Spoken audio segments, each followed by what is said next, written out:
നമസ്കാരം. പള്ളുരുത്തിയിൽ നിന്നും ഓണപ്പുലരി എന്ന പേരിൽ ഒരു പ്രണയ സംഗീത സാന്ദ്രമായിട്ടുള്ള ആൽബം ഇറങ്ങിയിരിക്കുന്നു. എന്റെ സുഹൃത്തും ഗായകനുമായ ശ്രീ റോജൻ മാത്യുവിന്റെ നേതൃത്വത്തിൽ തികച്ചും പാലക്കാടൻ മണ്ണിന്റെ ആ ഗ്രാമീണ ഭംഗി വിളിച്ചോതുന്ന ആ ഒരു പശ്ചാത്തലത്തിലാണ് ഈ സംഗീത ആൽബം ഒരുക്കിയിട്ടുള്ളത്.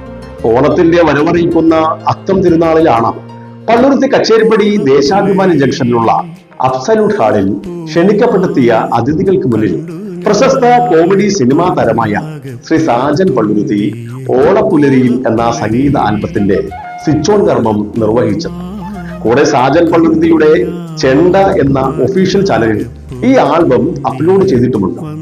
സിനിമാ പിന്നണി ഗായകനായ പ്രദീപ് പള്ളുരുത്തി, ഫിലിം ആക്ടറായിട്ടുള്ള പള്ളുരുത്തിക്കാരനായിട്ടുള്ള അജയ് ഘോഷ്, എഴുത്തുകാരിയും റോജൻ മാത്യുവിന്റെ അധ്യാപികമായിരുന്ന ശ്രീമതി രാജം ടീച്ചർ തുടങ്ങിയ നിരവധി പ്രമുഖ വ്യക്തിത്വങ്ങളും ഈ പരിപാടിയിൽ സന്നിഹിതരായിരുന്നു.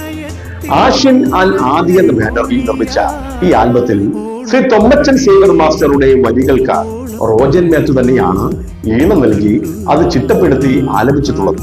ശ്രീ ബെന്നി ജോസഫ്, രാജു പള്ളുരുത്തി എന്നിവരുടെ ആ ഓർക്കസ്ട്രേഷനും മിക്സിംഗും കൂടി ചേർന്നപ്പോൾ വീഡിയോ ആൽബം വളരെ മനോഹരമാവുകയായിരുന്നു. ശ്രീ രതീഷ് ടോമിന്റെ കോർഡിനേഷനിൽ പൂർത്തിയായിട്ടുള്ള ഈ ഓണപ്പുലരിയുടെ സംവിധാനം അത് നിർവഹിച്ചിട്ടുള്ളതാണ് നവാഗതനായിട്ടുള്ള സംവിധായകൻ ശ്രീ സുധീർ സാലിയാണ്.